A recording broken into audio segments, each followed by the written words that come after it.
Hello friends, welcome back to Learn English with Helen.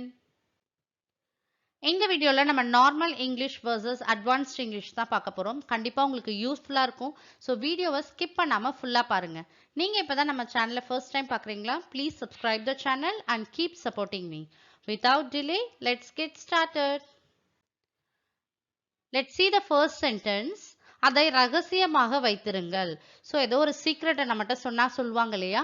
நீங்க அதை keep it சீக்ரெட்டா வச்சுக்கோங்க, அதை வந்து யார்கிட்டயும் சொல்லாதீங்கன்னு சொல்லுவாங்க இல்லையா? அதுதான். அதை நார்மலா நம்ம எப்படி சொல்லுவோம்? Keep it a secret. அதை வந்து நீங்க சீக்ரெட்டா வச்சுக்கோங்கன்னு அர்த்தம். அதை அட்வான்ஸ்டா நம்ம எப்படி சொல்லலாம்? Keep it under robs.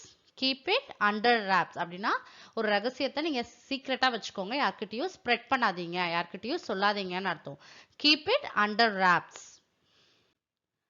Next sentence is இன்று சந்திப்போம், இன்னைக்கு மீட் பண்ணலாமான்னு கேட்போம் இல்லையா? அதை நம்ம யூஸ்வலா ஜென்ரலா எப்படி சொல்லுவோம்? Let's meet today. அதை நம்ம அட்வான்ஸ்டா எப்படி சொல்லலாம்? லெட்ஸ் கேட்ச் அப் டுடே அப்படின்னா இன்னைக்கு மீட் பண்ணலாம்னு அர்த்தம். Let's catch up today.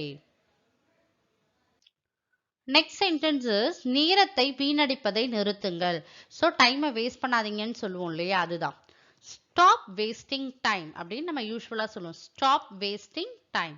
அதை நம்ம அட்வான்ஸ்டா எப்படி சொல்லலாம்? Stop waffling around. Stop waffling around. Next sentence is நான் இதை வாங்க வேண்டும். ஏதோ ஒரு பொருளை சொல்வீங்க, நான் இதை வாங்கணும்னு சொல்வீங்க. அதை எப்படி நம்ம யூஸ்வலா சொல்லுவோம்? I want to buy this அப்படின்னா இதை நான் வாங்கணும்னு அர்த்தம். இதே நம்ம அட்வான்ஸ்டா எப்படி சொல்லலாம்? I want to get this.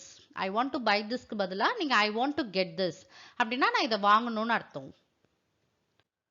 Next sentence is எனக்கு அது புரியவில்லை. எனக்கு நீங்க என்ன சொல்றீங்கன்னே அது புரியலன்னு சொல்லுவோம் இல்லையா? அதை எப்படி சொல்லலாம்? ஐ டோன்ட் அண்டர்ஸ்டாண்ட் இட் அப்படின்னா அது எனக்கு புரியலன்னு அர்த்தம். ஐ டோன்ட் அண்டர்ஸ்டாண்ட் இட் அப்படிதான் நம்ம ஜென்ரலா பேசுவோம். நம்ம அட்வான்ஸ்டா அதை எப்படி சொல்லலாம்? I don't get it. I don't understand it பதிலா நம்ம ஐ டோன்ட் கெட் இட் கூட சொல்லலாம்.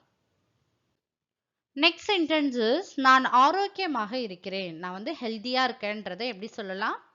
I'm fit and healthy அப்படின்னா நான் ஹெல்தியா இருக்கேன்னு அர்த்தம். I'm fit and healthy. இதை நம்ம எப்படி அட்வான்ஸ்டா சொல்லலாம்? I'm fit as a fiddle. I'm fit as a fiddle அப்படின்னா நான் ஹெல்தியா இருக்கேன்னு அர்த்தம். I'm fit as a fiddle. Next sentence is நான் கவனிக்கிறேன், நான் கவனிச்சுட்டு தான் இருக்கேன்றதை நம்ம யூஸ்வலா எப்படி சொல்லுவோம்? I'm listening அப்படின்னா நான் கவனிச்சுட்டு இருக்கேன்னு அர்த்தம். இதை நம்ம அட்வான்ஸ்டா எப்படி சொல்லலாம்? I am all ears அப்படின்னா நான் கவனிச்சுட்டு இருக்கேன்னு அர்த்தம். I am all ears.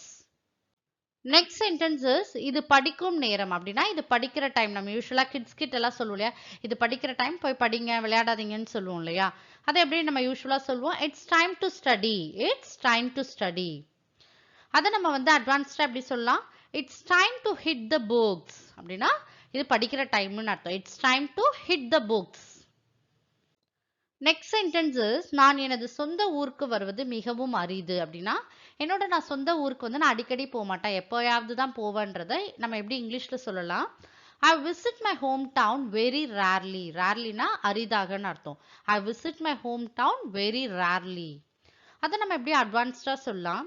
I visit my home town once in a blue moon. Once in a blue மூன்னா ரேர்லி, அரிதாகன்னு அர்த்தம். I visit my home town once in a blue Moon.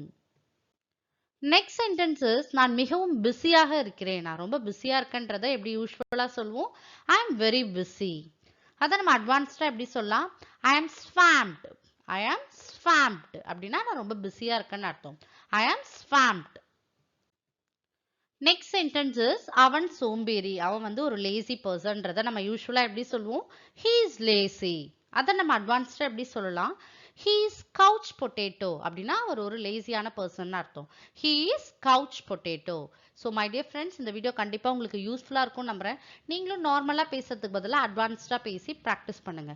If you like this video, like and share with your friends and kindly subscribe the channel and keep supporting me. Thank you friends.